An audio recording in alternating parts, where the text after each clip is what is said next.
Hello guys, ఈరోజు నేను explain చెప్తున్నాను డాక్టర్ మ్యాటిక్ సీజన్ 1. స్టార్టింగ్లోనే మన హీరో అందరినీ అడుగుతూ ఉంటారు, మా నాన్నకి ఆపరేషన్ చేయండి, మా నాన్నగారే ఫస్ట్ వచ్చారు, వాళ్ళకి ఎందుకు ఆపరేషన్ చేస్తున్నారు అని. కానీ వాళ్ళంతా బీఏబీకే ఆపరేషన్ చేస్తారు. ఆ కోపంతో హీరో వచ్చి అన్నీ పగులు కొడతాడు. వాళ్ళ నాన్న చనిపోయారు దానివల్ల. అందుకని హీరో వచ్చి పగులు కొడతాడు. వాళ్ళని కొట్టడానికి వెళ్తారు. కానీ చిన్నపిల్లవాడు కాబట్టి ఏం చేయలేకపోతాడు. అన్నీ పగలగొడుతున్నప్పుడు ఒక డాక్టర్ వచ్చి మన హీరోని ఆపుతాడనమాట. ఆపి తన మత్తు ఇంజెక్షన్ ఇస్తారనమాట.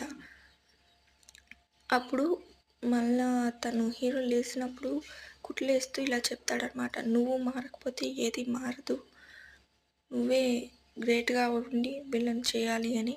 మన హీరో అంటాడు, నేను ఏం చేయగలను చిన్నపిల్లవాడిని అని. అదే పట్టుదలతో మన హీరో పెద్ద